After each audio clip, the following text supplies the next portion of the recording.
The smell was the first betrayal.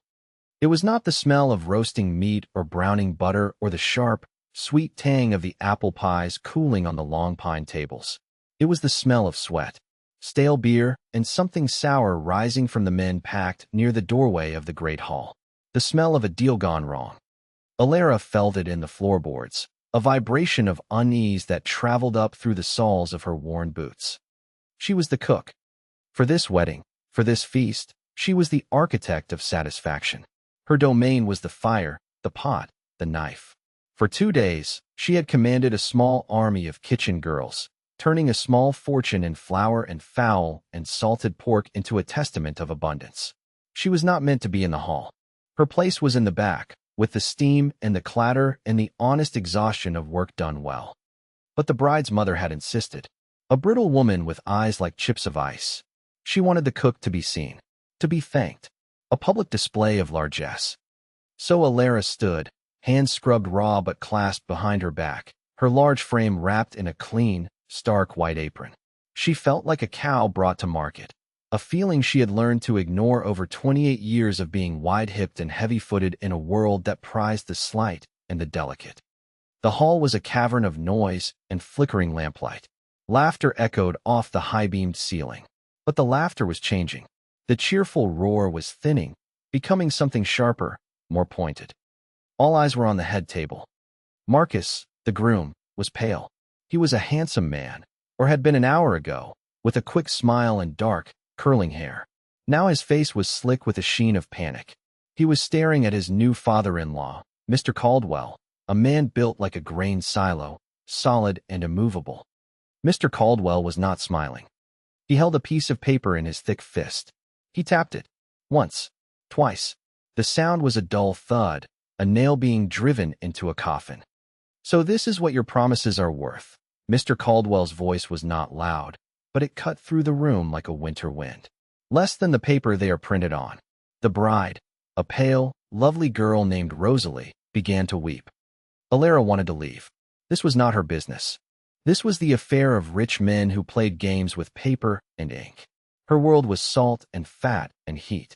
Tangible things. Honest things. But she was trapped by the gaze of the crowd. They had turned, a great, rustling beast, to watch the spectacle. "I'll get the money," Marcus stammered. "It's a temporary, a misunderstanding." "Misunderstanding?" Mr. Caldwell laughed, a harsh, grating sound. "You came to me with empty pockets and asked for my daughter's hand. You swore you had land. You swore you had prospects. This," he shook the paper, "says you have debt. Debt to a man I despise." He gestured to a lean figure leaning against the doorframe. Finn, the broker, a man who dealt in everything from livestock to land to human desperation. His eyes were small and quick, missing nothing. He met Alara's gaze for a fraction of a second, and a cold knot formed in her stomach. He was not just a spectator. He was a participant. "You owe him a significant sum," Mr. Caldwell continued, his voice dripping with contempt. "And since you are now my son by marriage, your debt becomes my embarrassment." Marcus looked like he was going to be sick. "I will not have it," Mr. Caldwell declared. "I will not have the Caldwell name associated with this." "Finn," the broker pushed himself off the wall. He moved with a quiet, predatory grace. "You have a deal with this boy," Mr. Caldwell spat the word. "A debt to be collected. I will settle it. Not with coin, but I will settle it." Finn smiled, a thin, bloodless line. "And what asset do you propose, Mr. Caldwell?" His fine suit. Laughter, sharp and cruel, rippled through the guests. Mr. Caldwell's eyes scanned the room, sweeping over the panicked groom, the sobbing bride. Then his gaze fell on Alara. It was a slow, deliberate appraisal. The kind of look a man gives a horse he's thinking of buying. He noted her size, her plain, broad face, her strong, capable hands. He saw not a person, but a commodity, an object of a certain heft and utility.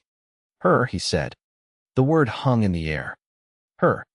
Alara's blood went cold. The sounds of the room dissolved into a dull, distant roar. She could feel every eye landing on her, pinning her like an insect to a board. The whispers started, a sibilant tide of shock and amusement. "The cook? Is he serious? That fat girl?" Finn the broker tilted his head. His eyes gleamed with professional interest. He was calculating. weighing the absurdity of the offer against the public humiliation of the groom, the satisfaction of the debt. "She's a strong worker," Mr. Caldwell said, as if listing the attributes of a prize sow. "Healthy. Can cook. Clean. Worth more than this worthless paper, I'd wager." Marcus stared, his mouth agape. He looked from his furious father-in-law to Alara. In his eyes, she saw not horror, not defense, but a flicker of desperate calculation. He was weighing his bride against his debt. He was considering the trade. That was the cut that went deepest. The laughter grew louder now, unconstrained.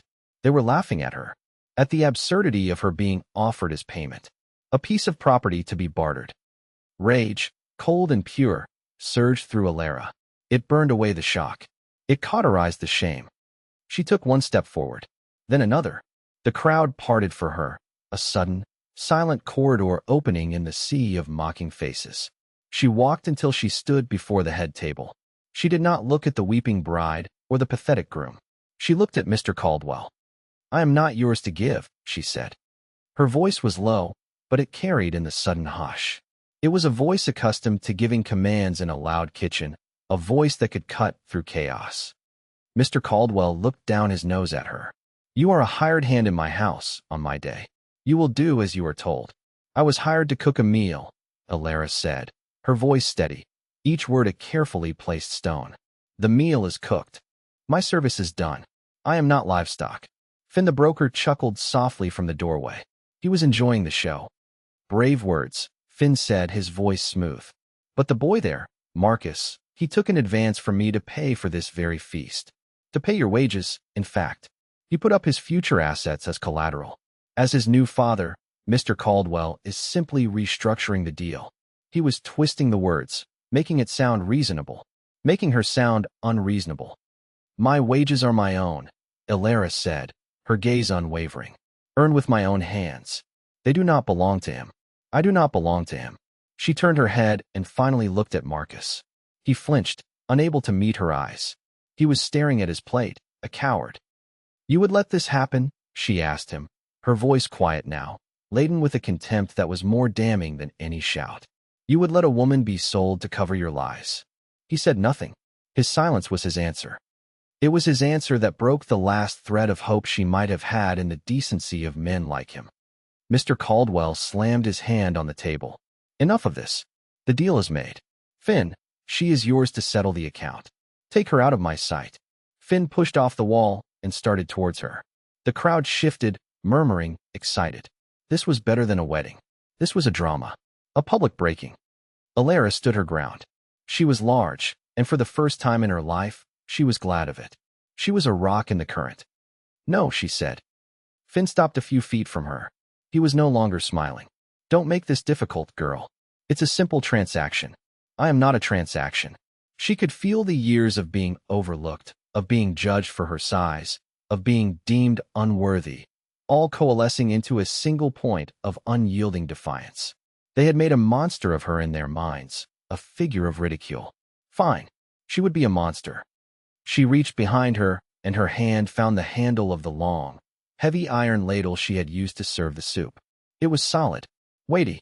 She brought it around in a slow, deliberate arc, holding it not like a weapon, but like a scepter. The laughter died completely. "You will not touch me," she said to Finn. "You will not take me. I will walk out of this hall on my own 2 feet. And if any man tries to stop me, I will break his skull." She held the gaze of every man in her path. She saw their shock turn to uncertainty, then to a flicker of fear. They had expected tears, pleading. They had not expected this. This granite-hard woman with an iron ladle and nothing left to lose. She turned her back on the head table, on the ruin of the wedding feast, and began to walk. Each step was an act of will. The crowd parted before her. They stared, but they did not touch. She walked through the hall, past the tables laden with the food she had made, past the stunned faces of the kitchen girls huddled by the door. She did not look back. She pushed open the heavy oak door and stepped out into the cold night air. Chug. She did not stop walking until she was in the narrow alley behind the kitchens, a space that smelled of old garbage and discarded vegetable peelings. The sounds of the hall were muffled here, a distant, angry hum. Her legs gave out. She slid down the rough brick wall until she was sitting on the damp, cold ground. The iron ladle fell from her hand, clattering on the cobblestones. The rage that had held her up, that had been her spine, drained away. It left behind a hollow, aching void. And then the tears came. They were not the soft, delicate tears of the bride. They were harsh, ragged sobs that tore at her throat. A deluge held back for years. For a lifetime. She cried for the little girl who was always picked last.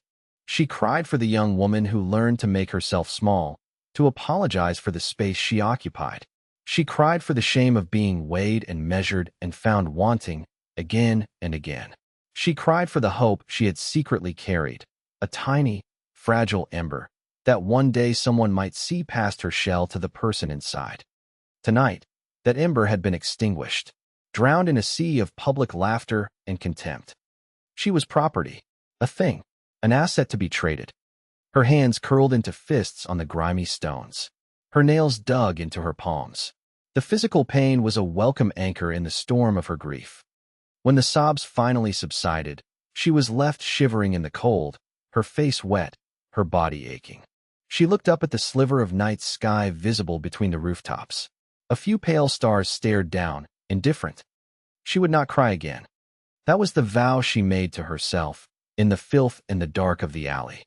She would never again allow herself to be vulnerable. She would never again trust the smiles of handsome men or the promises of powerful ones. Trust was a fool's game. Hope was a trap. She had her hands. She had her mind. She had the knowledge of how to work, how to endure. That was all she needed. That was all she would ever rely on. From this moment on, she was an island, a fortress. The walls were up, and they would never come down again. She pushed herself to her feet, her muscles protesting. She was stiff, sore, but she was standing. She bent and picked up the iron ladle, its weight familiar in her hand. She would not be taken. She would not be sold. She would walk away. A figure appeared at the end of the alley, blocking the faint light from the street. A silhouette, tall and broad-shouldered. Her heart hammered against her ribs. Finn. He had come for her. She tightened her grip on the ladle, planting her feet. "I told you," she said, her voice a low growl. "Stay away from me." The figure took a step closer. It was not Finn. This man was larger, slower. He wore a wide-brimmed hat that shadowed his face. "I'm not here to hurt you," the man said. His voice was deep and quiet, like the sound of stones rolling in a slow river. "My name is Silas. I was told to find a woman named Alara." "What for?" she asked, suspicion lacing every word. "To finish the deal." "There is no deal," the man said. He stopped about 10 feet away, a respectful distance. "Not for you. I paid a debt. That's all." She didn't believe him. It was a trick, a lie to get her to lower her guard. "I'm not going with you," she said. He was silent for a long moment. He seemed to be considering her, not with the predatory gaze of Finn or the dismissive assessment of Mr. Caldwell, but with a quiet, steady appraisal. It was the way a man looks at a fence that needs mending, she thought, calculating what was broken, what was required. "Finn is a hard man," Silas said, his voice even. "The debt Marcus owed him was real.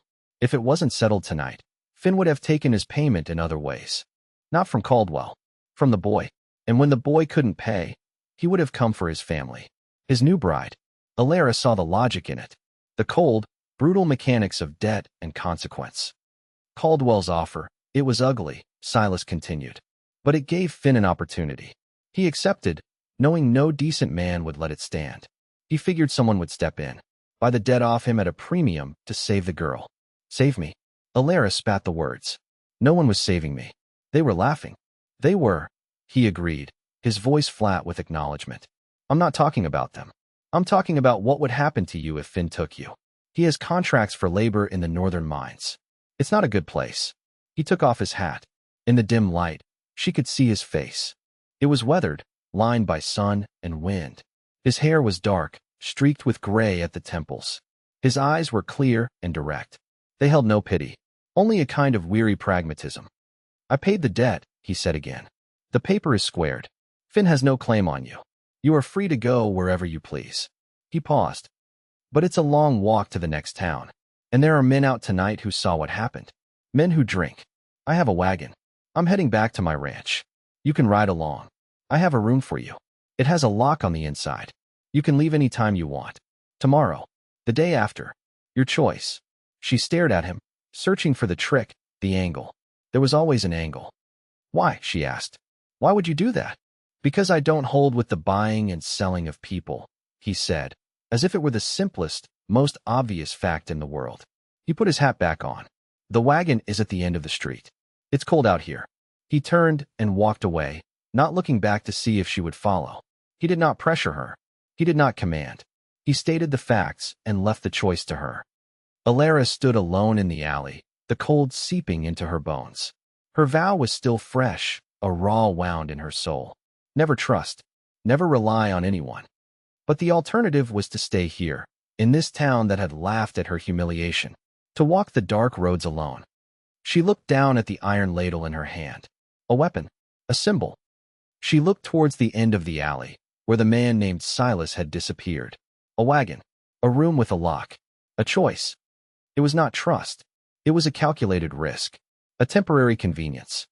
She took a deep breath of the cold night air and began to walk towards the street. WG. The wagon ride was silent. Alara sat on the hard wooden bench, the iron ladle resting on her lap, a cold, heavy promise. She kept to the far side of the seat, her body angled away from him, a fortress of suspicion. Silas did not seem to notice. Or if he did not comment. He handled the reins with an economy of motion, his hands large and calloused.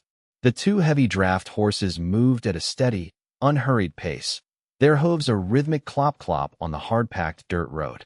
The moon had risen, a pale, scarred disk that cast long, skeletal shadows from the sparse trees lining the road.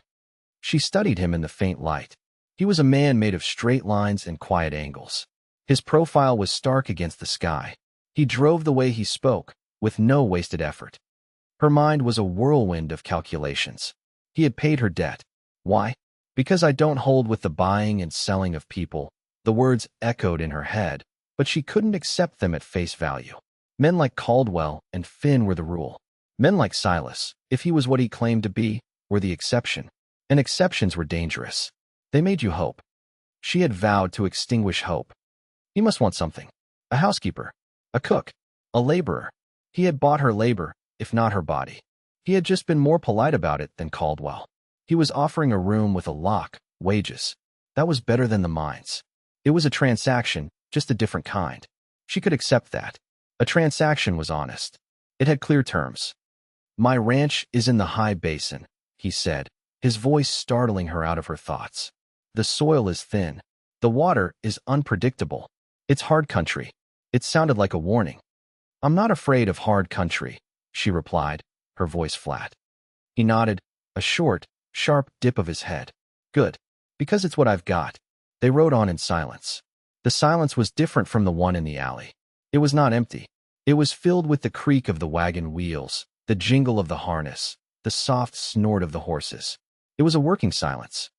After what felt like an hour, he pulled the horses to a stop. I have to check the axle, he said, and swung himself down from the wagon. She watched him, her hand resting on the ladle. He moved to the back of the wagon, his movements sure and practiced in the moonlight. He ran a hand along the axle, his touch knowledgeable. He was a man who understood the mechanics of his world. He did not come back to the driver's seat immediately. Instead, he walked to the side of the wagon, where she sat. He stopped and looked up at her. Are you hungry? He asked. The question was so simple, so direct, it disarmed her. She hadn't eaten since midday. The feast she had cooked, the monument to abundance, had become a stage for her humiliation. The thought of food now was tied to that moment, to the smell of beer and mockery. She shook her head. No. He looked at her for a moment, his gaze steady. You cooked for 2 days. You didn't eat at the hall. You must be hungry. He wasn't asking. He was stating a fact. He reached into a sack behind his seat and pulled out a cloth-wrapped bundle. He held it up to her. It's just bread and cheese, he said. And an apple. I was meant to be home before dark. She stared at the bundle. Her stomach growled, a low, traitorous rumble. She was starving. The need was a physical ache, a hollowness that mirrored the one in her soul. To be offered food, now, felt like an act of profound intimacy. It felt dangerous. I don't have any money to pay for it, she said, her voice stiff.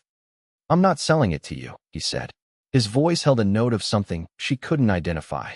Not frustration, not pity, perhaps confusion, as if the idea that she would need to pay was absurd. She hesitated. Her vow, never trust. But this was just bread. This was a basic need. Slowly, she reached out and took the bundle from him. The cloth was clean and rough.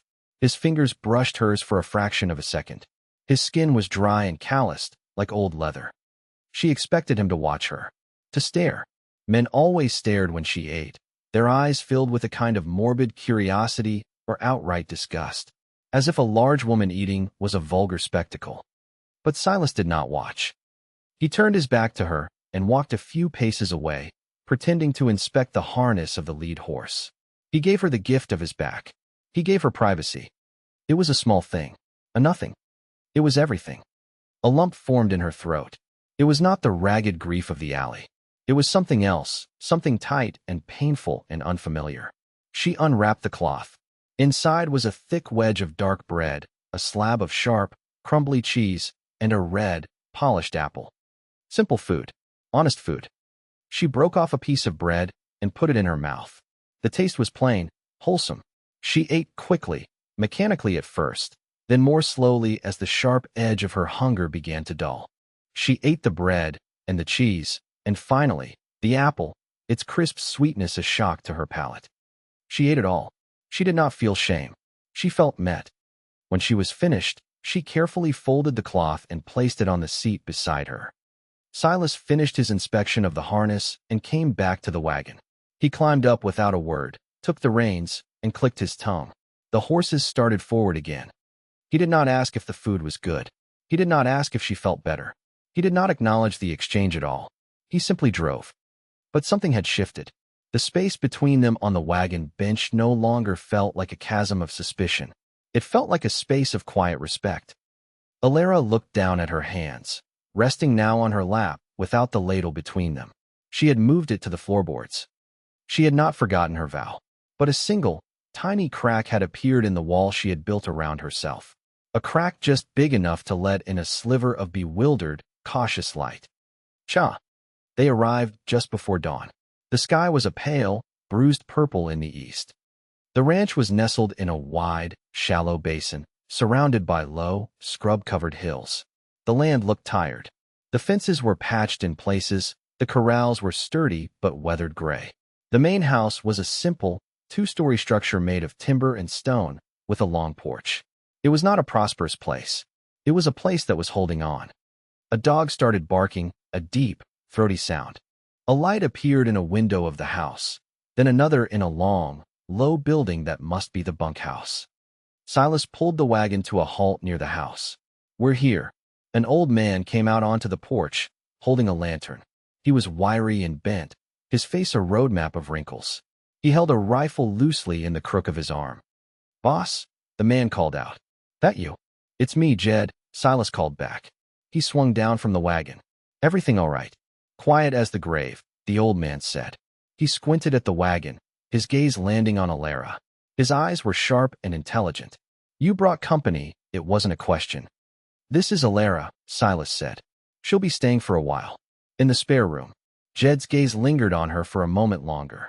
He took in her size, her plain dress, the exhaustion etched on her face. He didn't smile, but the hard line of his mouth seemed to soften almost imperceptibly. He gave a single, curt nod. It was an acknowledgement, not a welcome. It was enough. "I'll take care of the team," Jed said, moving towards the horses. "I'll show you the room," Silas said to Alara. She gathered her small bundle of belongings and the iron ladle and slid down from the wagon. Her body was stiff and sore from the long ride. She followed him onto the porch and into the house. The inside was like the outside, functional but neglected. A layer of dust covered the furniture in the main room. A stack of papers and ledgers sat precariously on the edge of a large wooden table. It smelled of dust and old wood and stale coffee. It was a man's house. A house without a woman's touch, people would say. Alara thought it was just a house without enough time or enough hope. "The kitchen is through there," Silas said, gesturing. "My room is at the end of the hall." This one here is yours. He pushed open a door. The room was small, containing a narrow bed with a patchwork quilt, a small wooden dresser, and a single window. It was spare, but it was clean. Dust motes danced in the first rays of dawn, slanting through the glass. The lock works, he said. He demonstrated, turning the key in the old iron lock. It made a solid, satisfying clunk. He placed the key on top of the dresser. Breakfast is at 6. Jed cooks. It's edible. He stood in the doorway, seeming uncertain for the first time. If you need anything, he started, then trailed off. The well is out back. The privy is past the cottonwood. He pulled the door closed, leaving her alone. Alara walked to the door and turned the key in the lock. The clunk was a sound of security she hadn't realized she was craving. She leaned her forehead against the cool wood of the door. Alone. Safe. For now. She surveyed the room. It was a blank slate, a place to rest. But she couldn't rest. Her mind was too active. The events of the last day were a chaotic jumble. The humiliation, the rage, the fear, the strange, quiet kindness of the man in the next room. She needed to do something, to impose order on something. It was the only way she knew how to quiet the noise in her head. She walked out of the bedroom, leaving the door unlocked, and went into the kitchen. It was worse than the main room. Dirty dishes were piled by a stone sink with a hand pump. The wooden countertops were stained and cluttered. The great cast-iron stove was cold, its surface spattered with old grease. The air was thick with the smell of old food and neglect. This, she understood. This was chaos she could conquer. She found an apron hanging on a peg, not as clean as the one she had lost, but it would do. She tied it around her waist. She rolled up her sleeves. She started with the fire. She cleared the old ash from the stove, found the kindling box, and with the practiced economy of 1,000 mornings, she laid a new fire and brought it to life. The first flicker of flame was a small victory. Then, the water. She worked the pump at the sink until cold, clear water gushed out.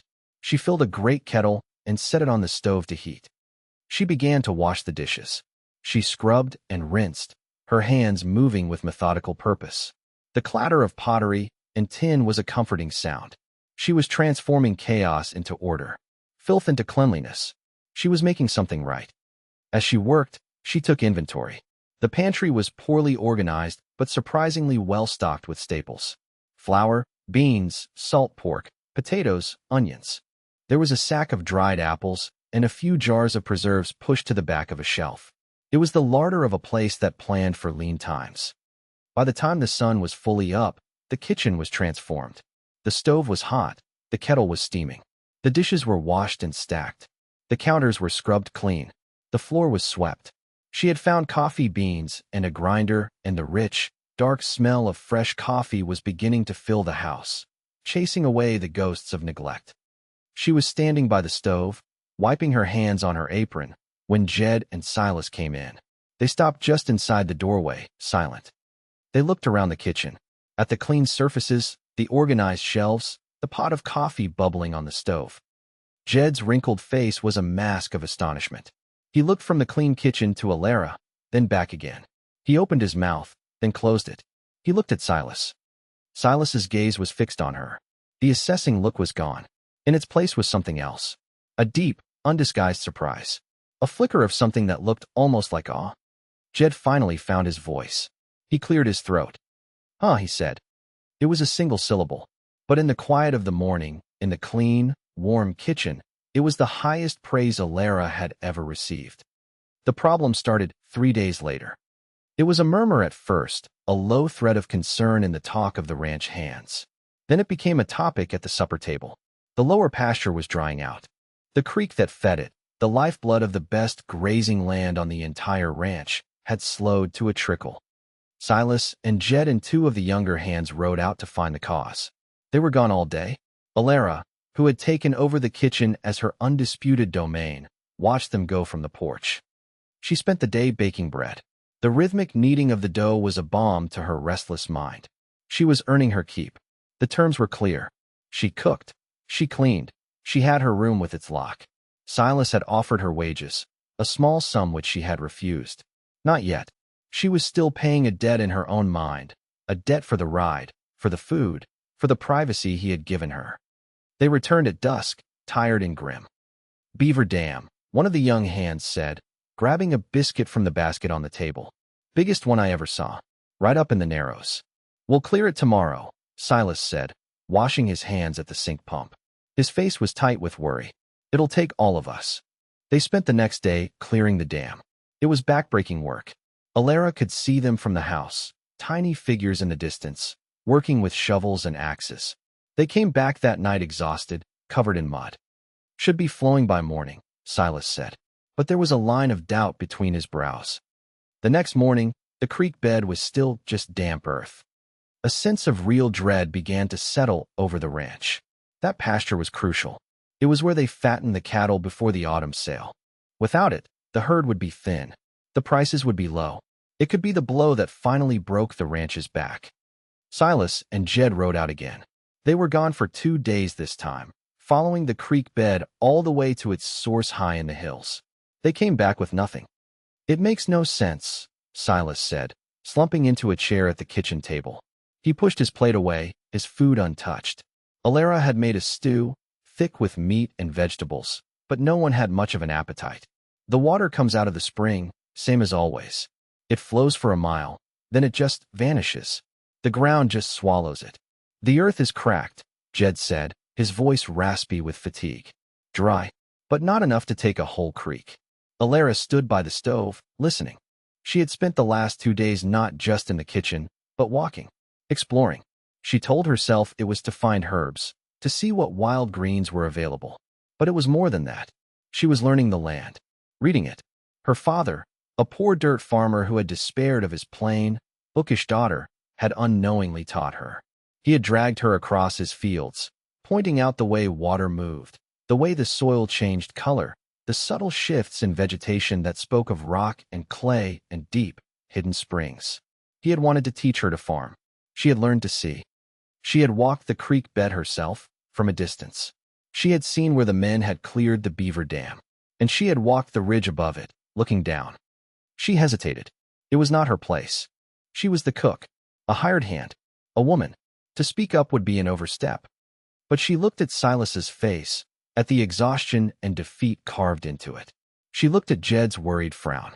She thought of the pasture, drying out under the sun.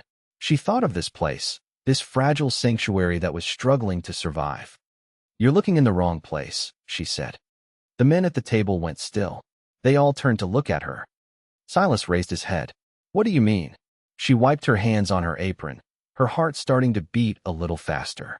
"You think the problem is a blockage. Something stopping the water. It's not. The problem is a diversion. Something is pulling the water away." Jed snorted. "There's no other channel. We've ridden that creek 100 times. It's a straight shot down to the basin." "Not on the surface," Alara said. She stepped forward to the table. She picked up a knife and, on the dusty surface of an unused wooden plank, she began to draw a line for the creek, a rough shape for the hills. The beaver dam was old. It held water for a long time. The weight of it, the constant saturation, it did something to the land underneath. She drew a spot on her makeshift map. "Here, about 100 yards below the Narrows. The ground is different. It's a shale deposit under the topsoil. It's softer. The land has slumped." She looked up, meeting their skeptical faces. "It's a slip," she explained. "A small, underground landslide. It created a fault. A new channel. The water is hitting that point, and instead of flowing over the surface, it's being pulled down into the shale bed. It's running underground now, following a new path." There was a long, stunned silence.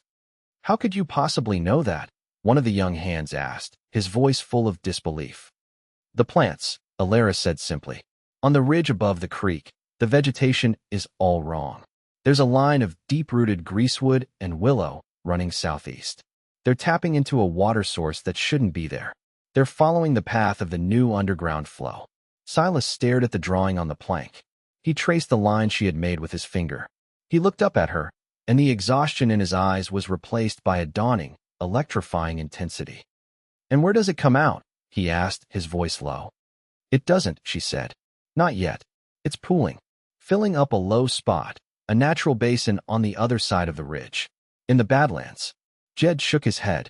"That's impossible." "Tomorrow," Silas said, his voice firm, his eyes locked on Alara's. "We ride to the Badlands." He stood up.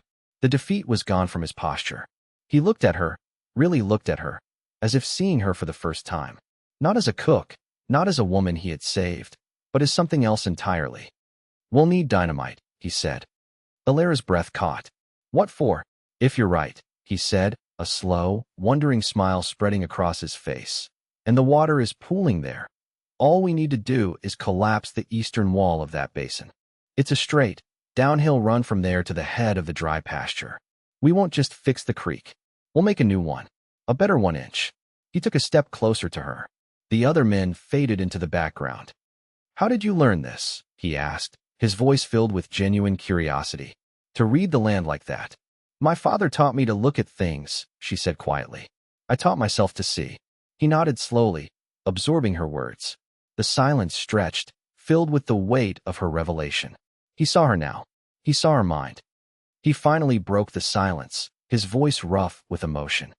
"What else can you do?" he asked. The question was not a challenge. It was an invitation, an open door. And as Alara met his steady, astonished gaze, she felt the last of the walls around her heart begin to crumble into dust. WG. She was right. The water was there, a vast, still, secret lake shimmering in a hidden basin in the Badlands. It was a discovery that left Jed and the other hand speechless. They stared at the impossible expanse of blue-green water as if it were a miracle. Silas had only looked at Alara, a look of profound, unvoiced respect in his eyes. The dynamite, carefully placed under her direction, had worked. The blast had echoed through the hills, a roar of rebirth. A new channel was carved in an instant, and the water, released from its prison, had surged forth, a muddy, powerful torrent, finding its way down the slope and into the parched fields of the lower pasture. The ranch was saved. For now. The mood at the supper table that night was jubilant. The hands were loud, celebratory, retelling the story of the explosion, the rush of the water. They looked at Alara with a new kind of reverence. She was no longer just the cook. She was the woman who had saved the pasture, the woman who could see through the earth. But Silas was quiet. After the meal, when the hands had gone to the bunkhouse and Jed was cleaning his rifle on the porch, Silas approached her. She was at the big kitchen table, where she had taken to spending her evenings. He didn't speak at first. He just placed a heavy, leather-bound book on the table in front of her. Then another, and another, until a tall, dusty stack of ledgers sat before her. "You can see things other people miss," he said, his voice low. "The land, the water." He tapped the top ledger. "I need you to look at these." She looked at the books, then up at him. His face was grim. The elation of the day was gone, replaced by the familiar, weary weight of his troubles. "The pasture was one problem," he said. "This is the other. The one that will kill this place for good if I can't solve it." "What is it?" she asked. "Money," he said, the word tasting like ash in his mouth. "I'm bleeding. Every year, I end up deeper in debt. The price of cattle goes down, the cost of feed and supplies goes up. I work harder, the ranch produces more, and I fall further behind. It makes no sense. I feel like a man trying to fill a bucket with a hole in the bottom." He pulled out a chair and sat down opposite her, a sign that this was not an order, but a request. A plea. "I'm not a stupid man, Alara, but I'm not a man for numbers. I can read a horse, or the sky, or a sick calf. I can't read this." He gestured to the ledgers. "It's just a scramble of figures to me. But I know something is wrong. Deeply wrong." He leaned forward, his hands flat on the table. "I need you to find the hole in the bucket." For 3 days, Alara lived in the world of the ledgers. The kitchen became her office. She spread the books across the big table, lining them up by year. She sharpened pencils and started to work. At first, it was just as Silas had described, a confusing jumble of figures. Columns of expenses, lists of sales, debts recorded, payments made. But slowly, methodically, she began to impose order. She created her own master sheets, cross-referencing, comparing, charting the flow of money in and out of the ranch over the past 5 years. She worked from dawn until late into the night, the only light the soft, steady glow of an oil lamp. Silas and Jed left her alone. They would come in for meals, which she still cooked with absent-minded precision, and they would look at her, bent over her work, her brow furrowed in concentration. They did not interrupt. They sensed the importance of the task. On the second day, she began to see it. It wasn't one big hole. It was 1,000 tiny leaks. An order for 50 sacks of feed, but the delivery receipt, which she found in a separate box of papers, was for 45. A bill from the blacksmith for shoeing 20 horses, when the ranch only had 16. The price recorded for the sale of a dozen steers was consistently, inexplicably, 10% below the market average for that week. Individually, they were small things. A few dollars here, a few dollars there. Annoying discrepancies. Mistakes, perhaps. But when she laid them out, year after year, they formed a pattern. A clear, undeniable, deliberate pattern of financial bleeding. The ranch wasn't failing. It was being drained. Her hands grew cold as the truth began to solidify. This was not incompetence. This was sabotage. On the third day, she found the name. It appeared again and again, a quiet, consistent thread woven through the fabric of the fraud. Every inflated bill, every undervalued sale, every phantom purchase had one thing in common. It was arranged, co-signed, or facilitated by Silas's neighbor. The man who held the biggest loans on the ranch. The man Silas had described as a friend, a mentor. Mr. Sterling. The name felt like a snake in the clean, warm kitchen. She sat back in her chair, the full weight of her discovery settling upon her. This was a conspiracy of breathtaking patience and cruelty. Sterling was not just a lender. He was a predator, slowly, systematically weakening the ranch, driving Silas towards bankruptcy so he could foreclose and buy the land and its newly secured water rights for pennies on the dollar. He had been playing a long game, and he was about to win. The sound of an approaching carriage broke the silence. It was too fancy for this part of the country, the horses too sleek, the varnish on the doors too bright.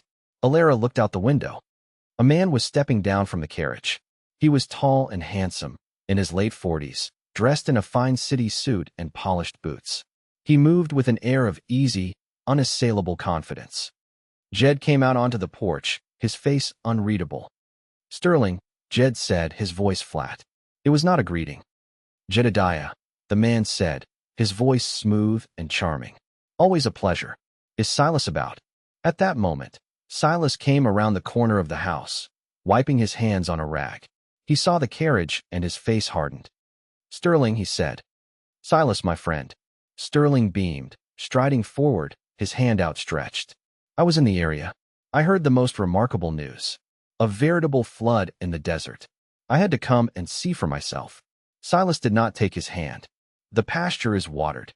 Magnificent," Sterling said, his smile not faltering. "A stroke of luck. Your fortunes have turned." It seems his eyes flickered towards the house, and he saw Alara standing in the kitchen doorway, framed by the light. His gaze swept over her, a quick, dismissive appraisal.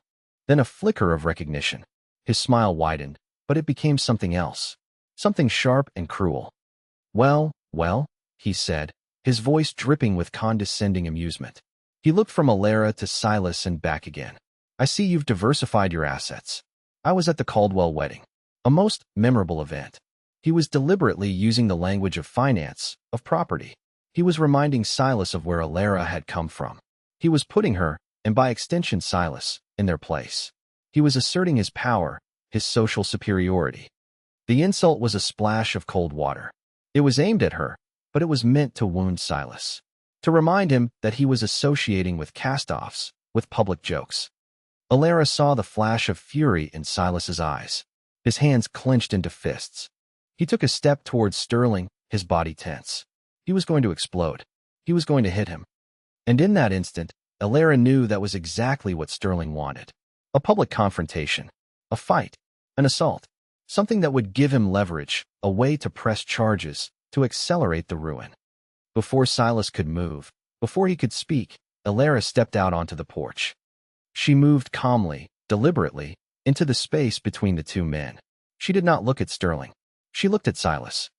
"Supper will be ready in an hour, Silas," she said, her voice even and calm. "The new bread is cooling." Her words were a simple statement of domestic fact, but her eyes, locked on his, conveyed a different message. "Not now. Not like this. Wait." Silas hesitated. The rage was still burning in him, but her calm presence was like a steadying hand. He saw the warning in her eyes. He saw the intelligence. He remembered the ledgers on the table inside.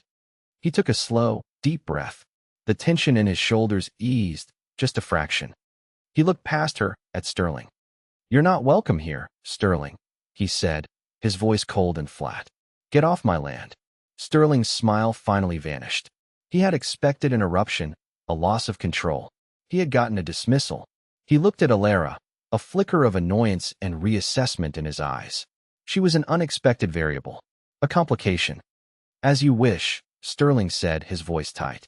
He gave a curt, mocking bow. "I'll be in touch. Regarding our business."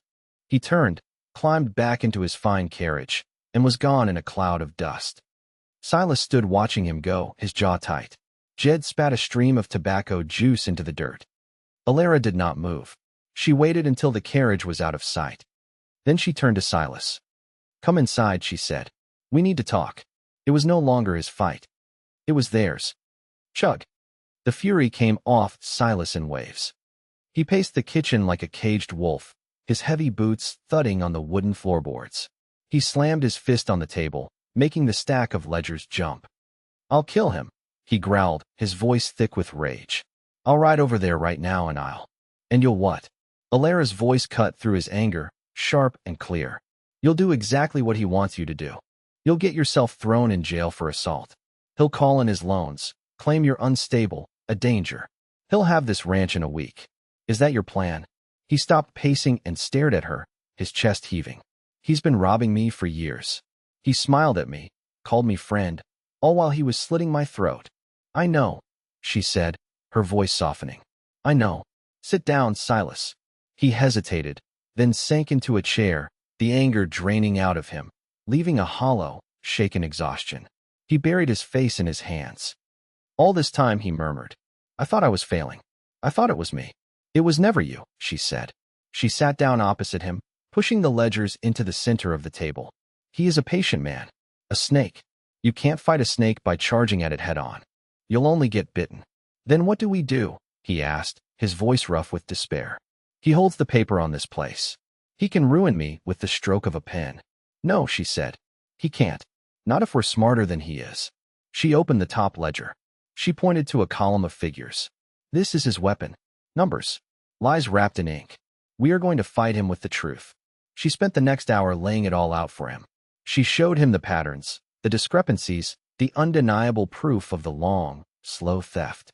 She spoke calmly, logically, her voice a steady anchor in his storm of betrayal. She was not just a cook, not just a woman who could read the land. She was a strategist. "He thinks you're a simple rancher, hot-headed and easily provoked," she said. "He thinks I am a fat, stupid cook you picked up for pity. He underestimates us. That is his weakness. That is our strength." She leaned forward, her eyes intense. "So this is what we are going to do. We will do nothing. We will pretend we know nothing. You will treat him as you always have, if you can stomach it. We will be quiet, and we will gather more proof. Every transaction he makes, every piece of paper he signs, we will scrutinize. We need something undeniable. Something that proves not just the theft, but the intent. Something we can take to a judge." He looked at her, at the fierce intelligence in her plain face. He saw the strength he had mistaken for mere endurance. "We," he repeated, his voice quiet. She met his gaze without flinching. "Yes, Silas. We. This is my home now, too. You don't fight for your home alone." A profound silence settled over the kitchen. He saw it then. The shift. She was no longer a guest, a refugee. She had chosen a side. She had chosen his side. A feeling of gratitude so immense it almost choked him rose in his chest. For the first time since his father had died and left him this struggling piece of earth, he was not alone. He gave a single, slow nod. "All right, Alara. We do it your way." The alliance was forged. The quiet war began. Sterling, sensing the change, escalated. He had been denied the satisfaction of a physical confrontation, so he turned to other weapons. The rumors started in town within a week. They were poison, whispered over store counters and saloon bars. Silas had lost his mind. He'd taken in a half-wit prostitute, that fat cook from the Caldwell wedding. She was a bad luck charm, a curse on the ranch. The stories were ugly, designed to isolate Silas from the community, to paint him as a fool and her as a whore. Alara heard them when she went to the general store for supplies. The whispers stopped when she entered. The women turned their backs. The storekeeper, a man who had been friendly a month ago, treated her with cold, formal disdain. She bought her flour and salt, her head held high, her face a mask of indifference. But the words were like stones thrown against her. She did not tell Silas. He had enough to bear. Then came the fire. It was a small thing, a stack of hay in a lean-to near the far pasture. It went up in the middle of the night, a bright, brief flare against the dark sky. By the time they got to it, it was just a pile of smoldering ash. It was clearly arson, but there was no proof. No tracks. Nothing. It was a message, a warning of what Sterling was capable of. The legal notices started arriving after that, delivered by a boy from the telegraph office. Official-looking letters from Sterling's lawyers in the city. Reminders of payment deadlines. Inquiries about insurance coverage.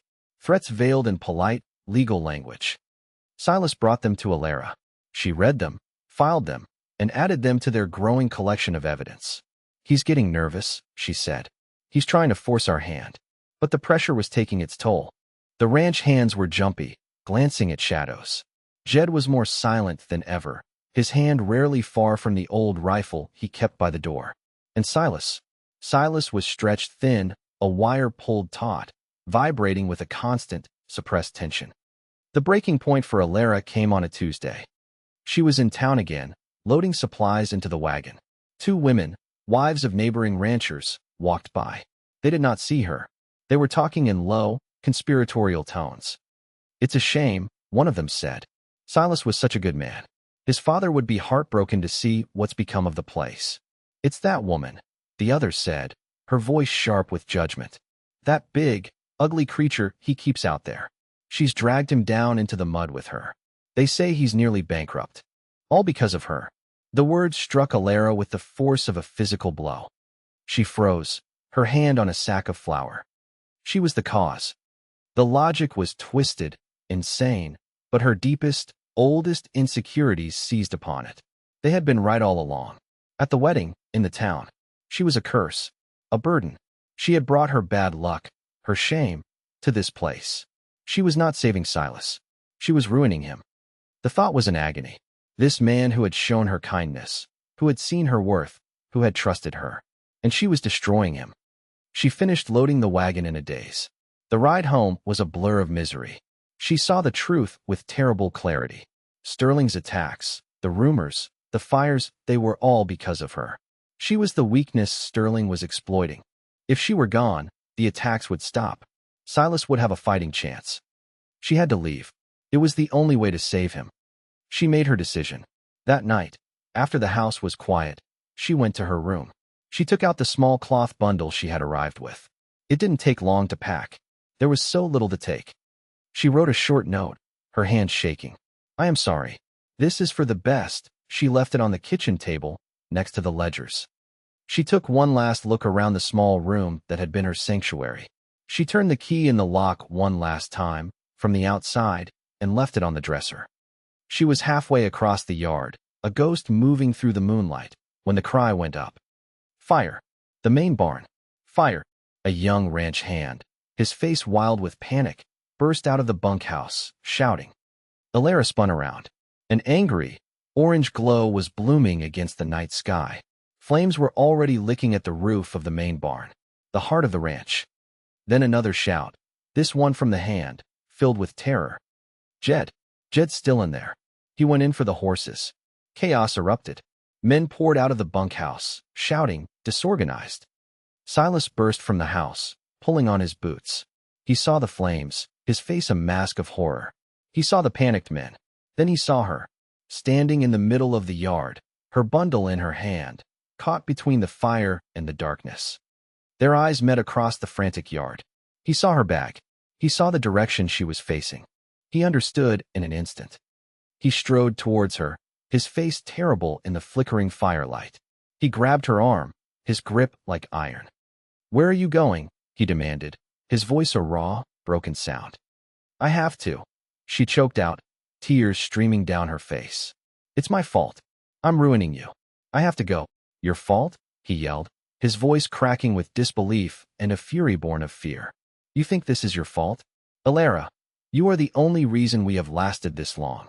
You are the smartest, strongest person I have ever known. You didn't bring this trouble here. You are the only thing standing in its way. He pulled her closer, his eyes blazing. I have been defending you. In town, to anyone who would listen. I told them you were the best thing that ever happened to this ranch. I told them you were my partner. The word hung in the air between them, more powerful than the roar of the fire. Partner. A beam in the barn roof splintered, crashing down in a shower of sparks. The roar of the fire intensified. Jed's inside, a hand screamed. Silas's head snapped around. He looked at the burning barn, a furnace that held his friend.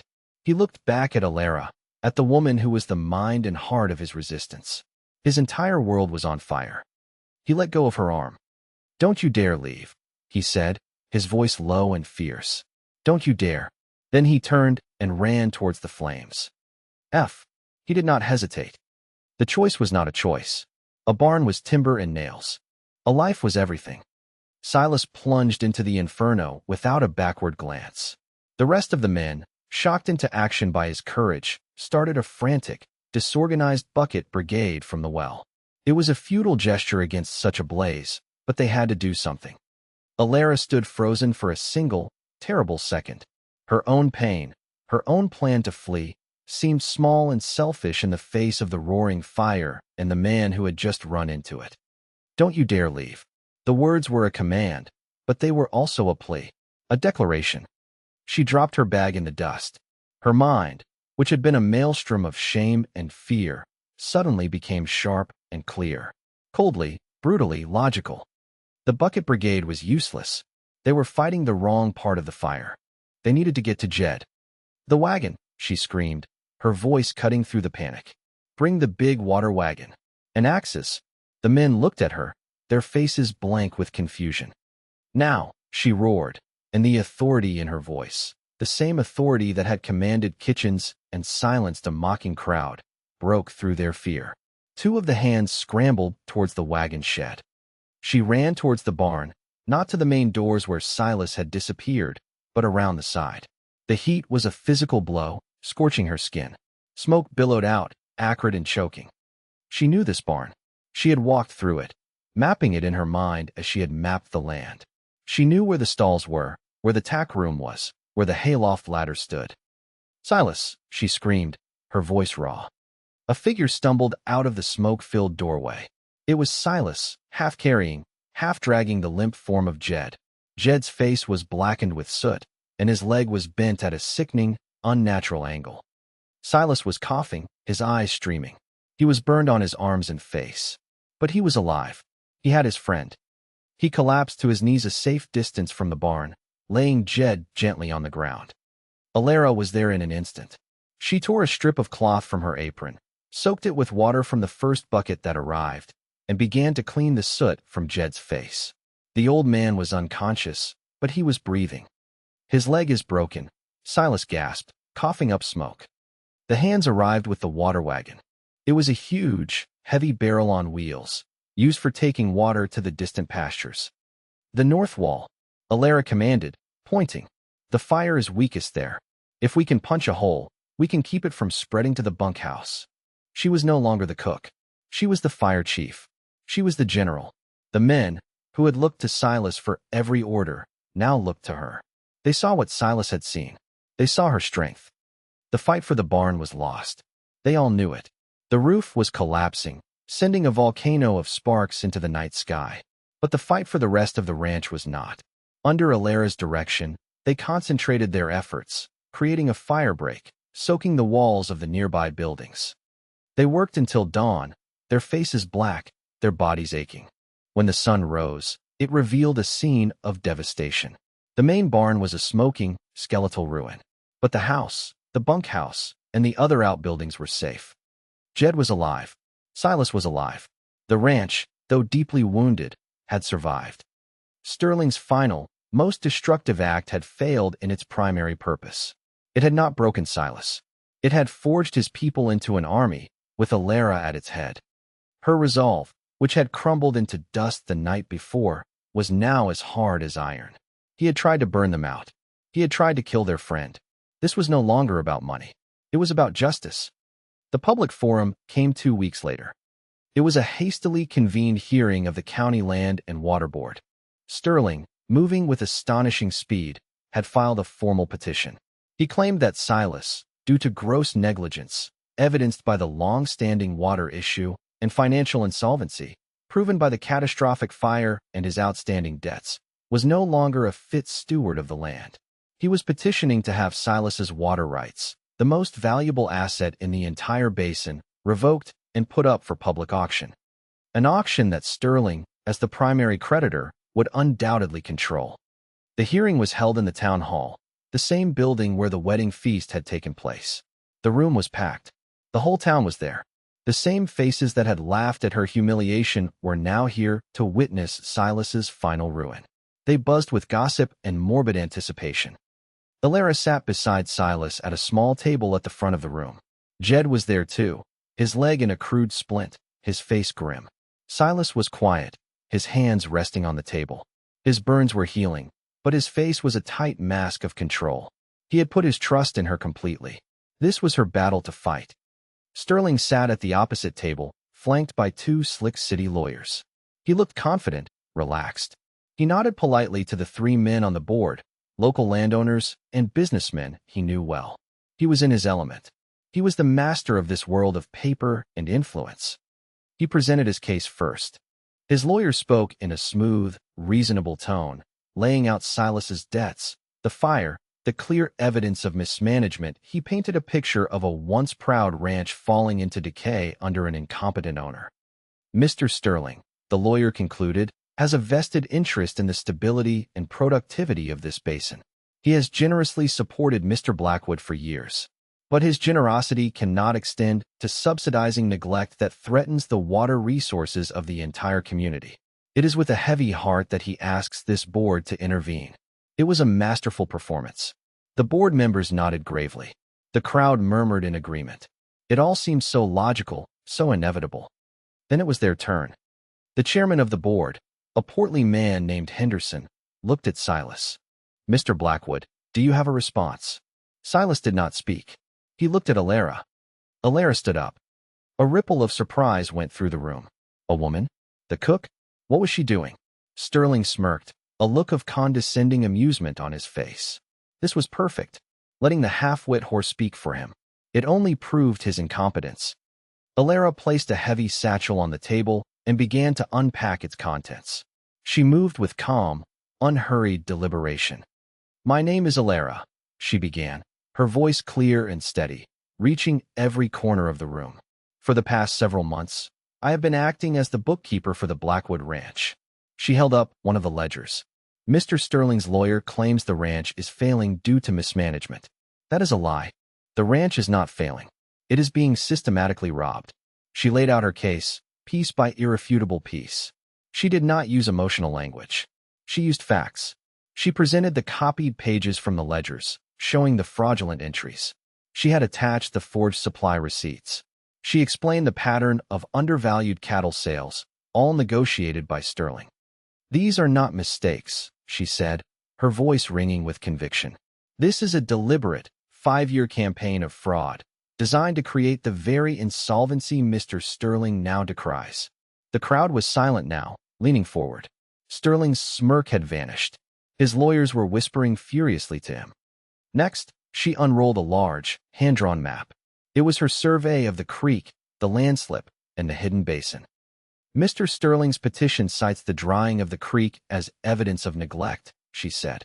"But the geological event that caused it, a subterranean slip, occurred on land adjacent to a parcel owned by Mr. Sterling himself. A survey he commissioned 2 years ago," she held up a document, "noted the instability of this exact area. He knew the risk. He knew what had happened. He said nothing, hoping it would bankrupt Silas before it could be discovered."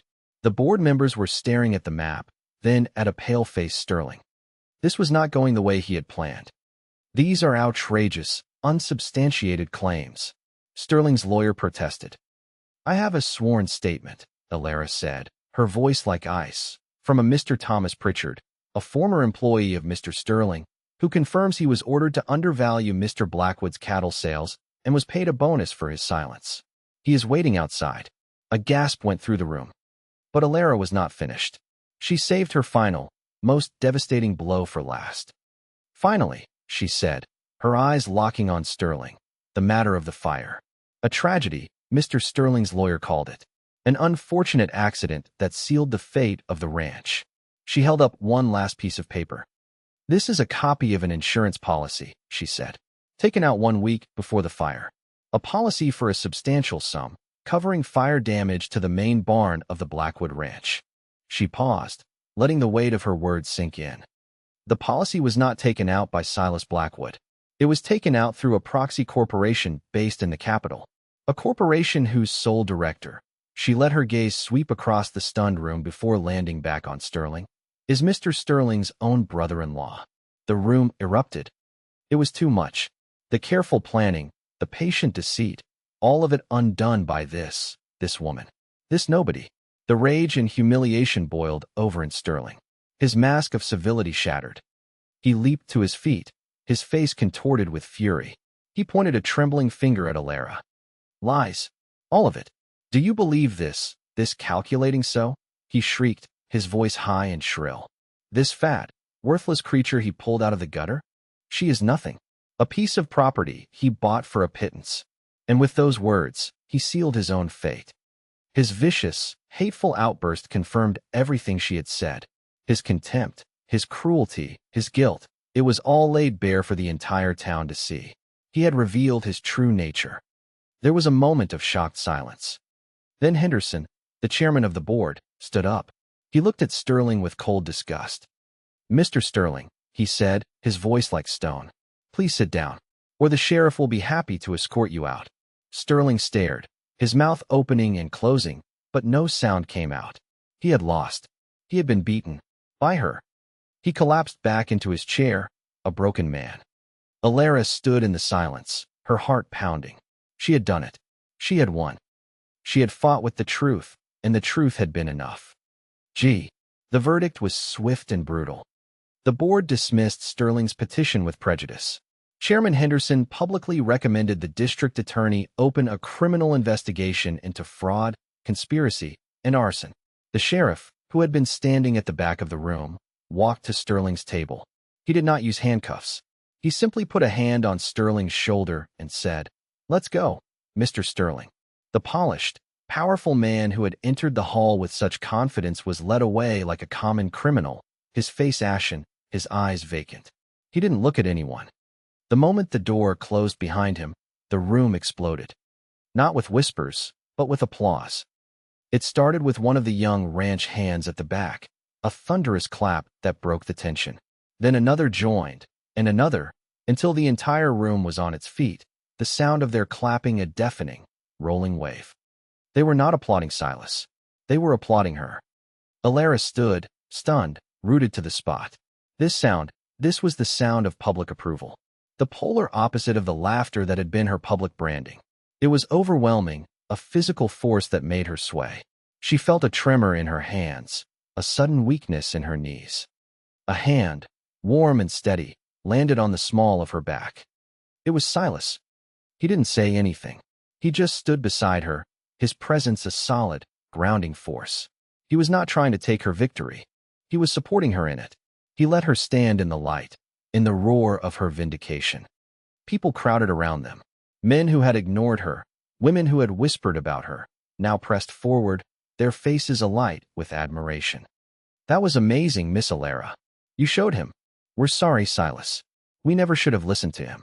She could only nod, unable to speak. The transformation was too sudden, too absolute. They had judged her, scorned her, and now they celebrated her. Fickle.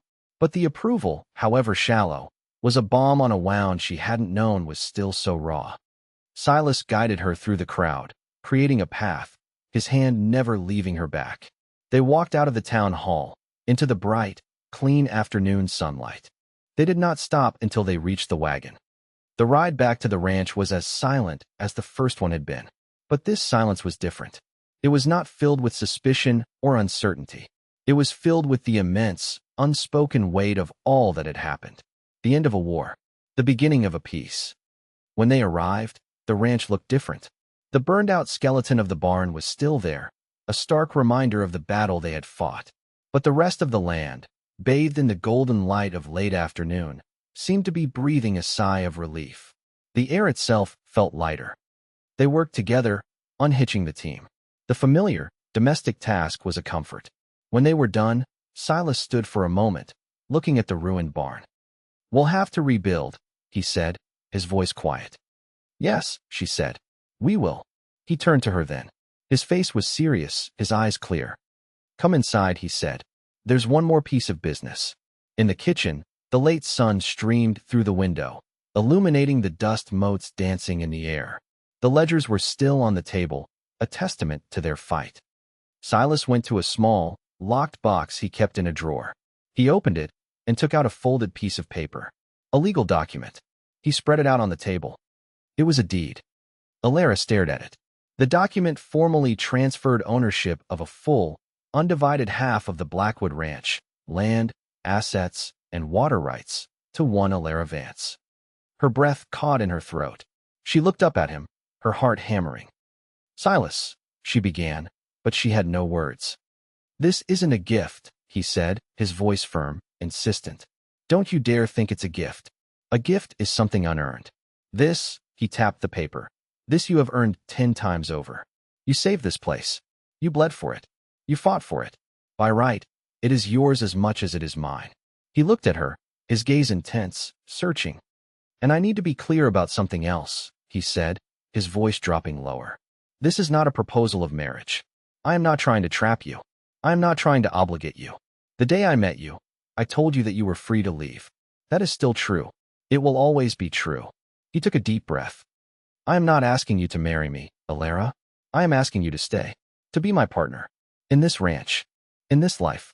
Not because you owe me anything, but because I hope you will choose to. Because we are stronger together than we are apart." He stood there, vulnerable, having laid his entire future, his entire hope, on the table before her. He had offered her not just a home, but a kingdom, and he had given her the absolute freedom to refuse it. She looked from his earnest, weathered face to the deed on the table. She thought of the alley, of her vow to never trust, to never belong to anyone or any place. She had built her walls so high. And this quiet, decent man had not tried to tear them down. He had simply stood outside them, patiently, and shown her that what lay beyond was not a trap, but a home. A place she had already earned. A place that was already hers. The choice was not a choice. It was an acceptance of a truth that had been growing in her heart for months. "I'm staying," she said. Her voice was quiet, but the words were the strongest she had ever spoken. They were not words of necessity, or gratitude, or obligation. They were words of desire. Words of choice. A slow smile spread across Silas's face.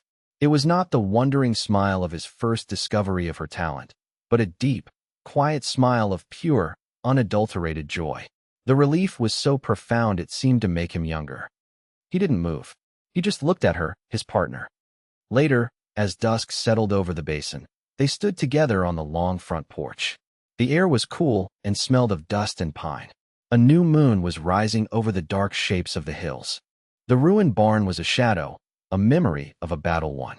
The rest of the ranch lay before them, quiet and full of promise. The future would be hard. There was a barn to rebuild, a herd to nurture, a life to construct from the ashes of the old one. But it was their future, theirs to build together. Silas tentatively, hesitantly, reached out and took her hand. His fingers were rough and calloused, but his touch was gentle. Alara did not pull away. She wrapped her own strong fingers around his, her grip firm, unwavering. They stood there for a long time, side by side, hand in hand, watching the stars come out over their land. A new foundation, solid and true, had been laid, and it was built to last.